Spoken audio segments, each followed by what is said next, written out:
جب 19 رمضان کو مسجد کوفہ میں امام علی علیہ السلام کی اذان گونجنے لگی تو پوری کائنات میں سوگ برپا ہو گیا۔ چرند پرند جنات چیخنے لگے اور حضرت جبرائیل علیہ السلام تمام انسانوں سے کہنے لگے کہ اے انسانوں، آج آخری مرتبہ علی کی آواز میں اذان سن لو۔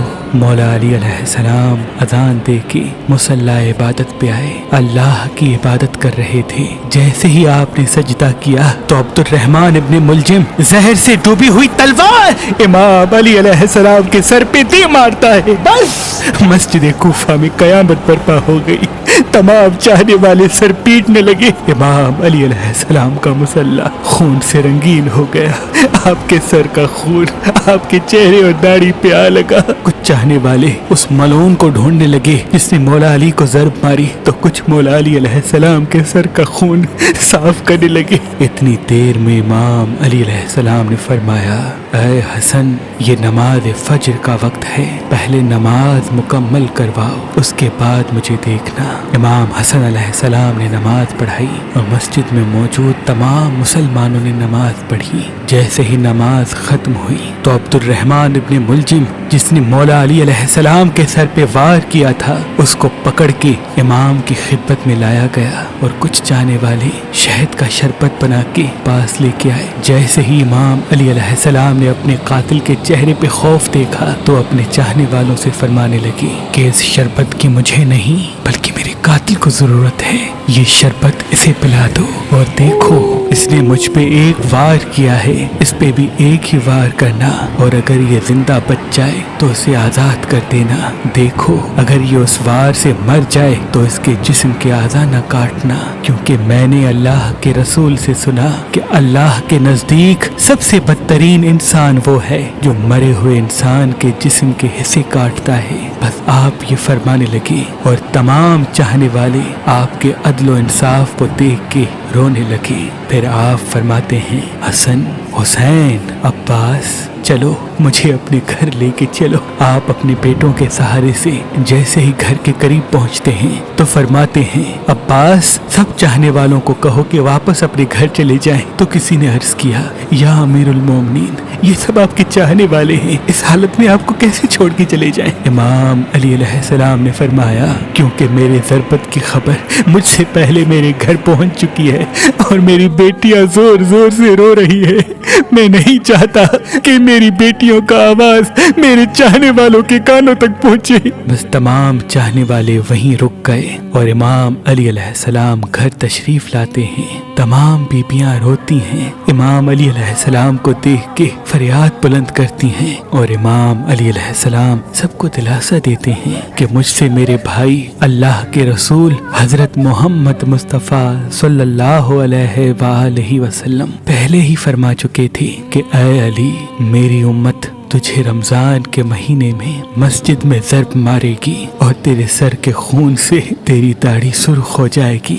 یہ وقت صبر کا ہے۔ آپ کو بستر پہ لٹایا گیا۔ تاریخ نے لکھا، جیسے ہی طبیب نے امام علی علیہ السلام کو دیکھا تو وہ چیخ کے رونے لگا اور فرمانے لگا کہ وہ ضرب زہر میں ڈوبی ہوئی تھی اور زہر مولا علی کے پورے جسم میں پھیل چکا ہے، جتنا ہو سکے آپ ان کو دودھ پلائیں۔ بس جیسے ہی یہ خبر کوفے کی گلیوں تک پہنچی تو کوفے کے یتیم بچے اپنے اپنے حصے کا دودھ لیے امام علی علیہ السلام کے گھر پہ آتے ہیں اور بآواز بلند کہتے ہیں، یا حسن، یہ ہمارے حصے کا دودھ ہمارے مولا کو پلائیں، ہم ایک مرتبہ یتیم ہو چکے ہیں، دوسری مرتبہ یتیم نہیں ہونا چاہتے۔ امام علی علیہ السلام بستر شہادت پہ بھی مسلسل اللہ کا ذکر کرتے رہے۔ بس جیسے ہی 19 کا دن ختم ہوا، 20 رمضان کی رات آئی، آپ فرمانے لگے کہ اب میرے حجرے میں کوئی بھی نہ آئے، کیونکہ پوری دنیا کے جنات و فرشتے مجھ سے ملنے آ رہے ہیں۔ اور پھر جیسے ہی 20 رمضان کا سورج طلوع ہوا تو آپ امام حسن سے فرمانے لگے، اے حسن، جاؤ میرے تمام چاہنے والوں سے کہو کہ اپنے امام کا آخری دیدار کر لیں۔ آپ کے عقیدت مند قطار بنا کے جیسے ہی آپ کی زیارت کے لیے گھر میں داخل ہوئے تو دیکھا کہ زہر پھیلنے کی وجہ سے آپ کا چہرہ پورا زرد ہو چکا ہے۔ سب چیخ کے رونے لگے۔ امام علی علیہ السلام فرمانے لگے، پوچھو